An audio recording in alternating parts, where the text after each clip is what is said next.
Narendra Joshi YouTube channel और Facebook page पर आपका हार्दिक स्वागत है। साथियों, आज हम स्पेशल बात कर रहे हैं 138 एनआई एक्ट के बारे में। 138 एनआई एक्ट चेक बाउंस के मामले में एक पूरी सीरीज हमने चला रखी है, जिसमें हमने साक्ष्य परिवादी की स्टेज तक पुराने वीडियो में बात की हुई है, लेकिन आज हम बात कर रहे हैं मुख्य रूप से क्रॉस एग्जामिनेशन के बारे में। जब भी कोई कंप्लेनेंट अपना केस फाइल करता है और केस फाइल करने के बाद जब आरोपी व्यक्ति अपनी जमानत करवा लेता है और कंप्लेनेंट अपना साक्ष्य शपथ पत्र पेश करके मुख्य परीक्षा पूरी करता है, उसके बाद आरोपी के वकील साहब यानी कि एक्यूज्ड के एडवोकेट जो कंप्लेनेंट है उस कंप्लेनेंट से क्रॉस करते हैं, और ये क्रॉस जो है वहां 130 एनआई एक्ट का मील का पत्थर होती है।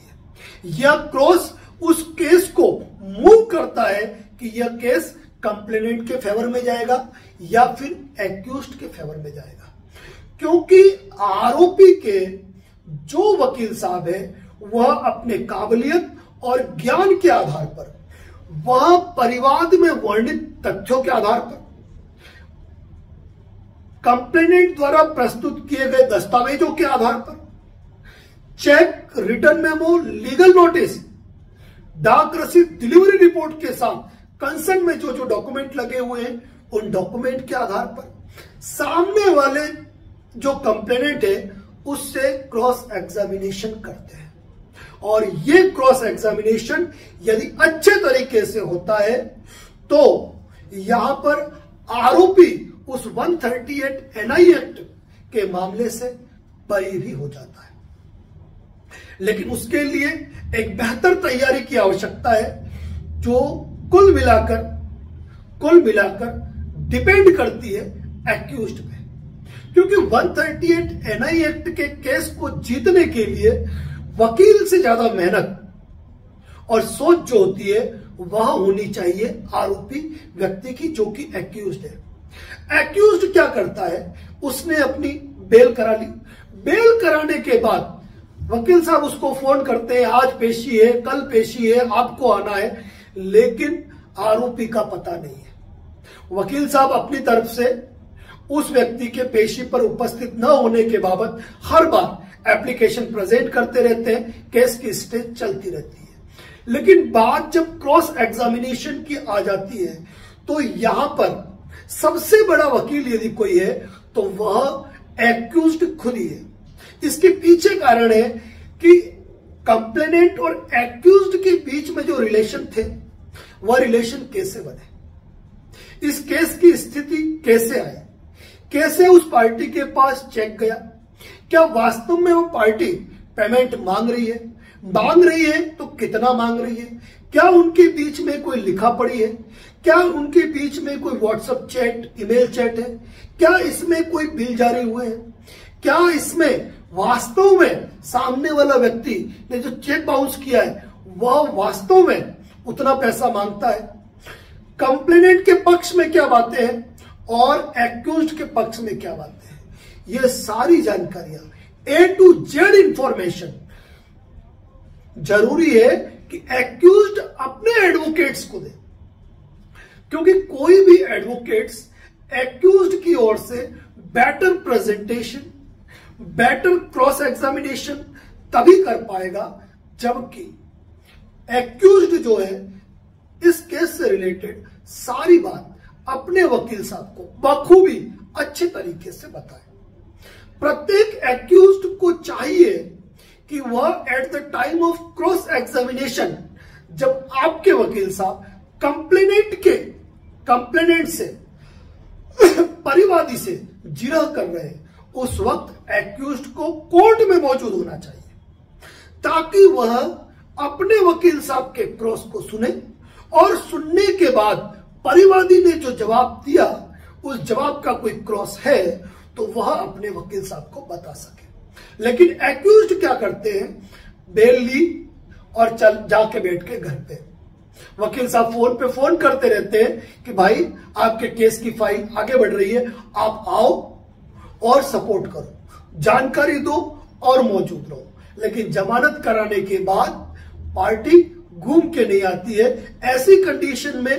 1, 2, 4, 5 पेशी तक तो वकील साहब उस मैटर को संभालने की कोशिश करते हैं कि चलिए पार्टी आ जाएगी और बात कर लेगी। लेकिन जब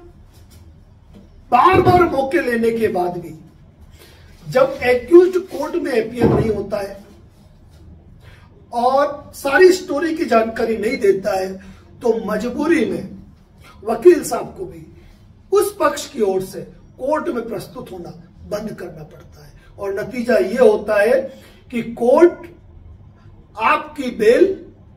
जब्त कर लेती है और आपके खिलाफ फिर जारी हो जाता है अरेस्ट वारंट। यहां पर यदि आप अपने एडवोकेट से मिलकर आप पूरी स्टोरी उनको बताते हैं, आपके इस मामले में जो भी आपके एविडेंस है, आप पूरी जानकारी देते हैं अपने वकील साहब को, तो आपके वकील साहब उस व्यक्ति की फाइनेंशियल कैपेसिटी, उस व्यक्ति की करेंटली कंडीशन, आपके बीच के रिलेशन, आपके बीच की हुई डील, आपके चेक का उन तक कैसे जाना, यानी कि कई ऐसे फैक्ट्स हैं जिन फैक्ट के आधार पर आपके वकील साहब उनसे जिरा करके उनसे वो बातें निकलवा सकते हैं जो कि आपके लिए फायदेमंद होती है। चेक बाउंस का मतलब यह कभी नहीं हुआ कि चेक पे आपके हस्ताक्षर हैं, इसका मतलब आपको राशि भरनी ही है। लेकिन आप गलती ये करते हैं कि अपने वकील साहब को सच्चाई से अवगत नहीं कराते। कोई भी एक्यूज्ड जो आज की तारीख में मेरा वीडियो सुन रहा है, मैं उसे यही कहूंगा, यदि आपके खिलाफ कोई 138 NI एक्ट का केस है और इस मामले में यदि आप उस केस से बरी होना चाहते हैं, यदि आप उस केस से निकलना चाहते हैं, तो आपके वकील साहब से बेहतर वकील आप हैं जो अपनी पूरी स्टोरी को अपने एडवोकेट्स को बता सकते हैं और उस स्टोरी के आधार पर आपके एडवोकेट्स उस केस को लीड कर सकते हैं। विधि विज्ञान की प्रयोगशाला में जांच करवाने से लेकर 91 CRPC से लेकर कई ऐसी चीजें हैं जिनका इस्तेमाल करते हुए आपके वकील साहब, एक्यूज्ड के वकील साहब उस केस से अपनी पार्टी को बाहर निकाल सकते हैं। परिवादी केस फाइल करने के बाद यह सोचता है कि पार्टी ने जमानत करा ली और मुझे मेरा पैसा मिल जाएगा, लेकिन ऐसा बिल्कुल नहीं है। कोर्ट में पूरी ट्रायल चलती है और पूरी ट्रायल चाहे कंप्लेनेंट हो या फिर एक्यूज्ड हो, उनको फेस करनी है। साक्ष्य परिवादी के बाद आगे के स्टेज की चर्चा हम बात के अगले वीडियो में करेंगे, लेकिन क्रॉस एग्जामिनेशन एक आर्ट है और यही कारण है कई बार सुप्रीम कोर्ट द्वारा भी कहा गया है कि अधीनस्थ न्यायालय के जो एडवोकेट हैं वो रियल में मैजिशियन होते हैं, जादूगर होते हैं, जो अपनी काबिलियत, अपने ज्ञान, अपने अनुभव और केस की प्रकृति के आधार पर केस को टर्न करने की काबिलियत रखते हैं। लेकिन उसके लिए जो सबसे बड़ी महत्वपूर्ण भूमिका है वह होती है एक्यूज्ड की। यदि आप किसी केस में एक्यूज्ड हैं तो आप ये मत सोचिए कि बेल करवा के फ्री हो गया। यदि आप फिर कोर्ट में हाजिर नहीं होंगे, आपके एडवोकेट्स प्रॉपर क्रॉस एग्जामिनेशन नहीं कर पाएंगे, तो आपको चेक से दुगुनी राशि और 2 वर्ष तक के कारावास की सजा भुगतनी पड़ सकती है।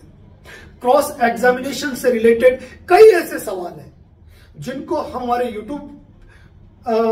चैनल पे, अपने फेसबुक चैनल पे हम साझा करेंगे, जहां पर किस किस प्रकार के क्वेश्चन किए जाते हैं उनका डिस्कशन किया जाएगा। लेकिन बात यह है कि हर केस की अपनी प्रकृति होती है, हर केस का अपना एक अलग तरीका होता है और हर एक्यूज्ड के साथ एक अलग स्टोरी क्रिएट होती है। जब तक वो स्टोरी एक्यूज्ड के वकील को एक्यूज्ड पूरी तरीके से नहीं बताएगा, तब तक उसका डिफेंस नहीं हो पाएगा। तो ये कभी ना सोचे कि यदि आपका चेक बाउंस हो गया है तो आपको 2 साल तक की सजा होगी या फिर आपको चेक से दुगुनी राशि भरनी पड़ेगी। यदि आप स्वच्छ हाथों से खुलकर अपने वकील साहब को सारी स्टोरी बताते हो, तो क्रॉस एग्जामिनेशन में वो अच्छे से अच्छे सवाल करके आपको उस केस से बरी करा सकते हैं, आप उस केस को जीत सकते हो। और एक बार निचली कोर्ट से यदि आप केस जीत गए तो पार्टी के पास डायरेक्ट रास्ता बचता है हाई कोर्ट में, और अधीनस्थ न्यायालय ने आपके पक्ष में आदेश दिया तो वह संभवतः आपके लिए बहुत ही बेस्ट होता है।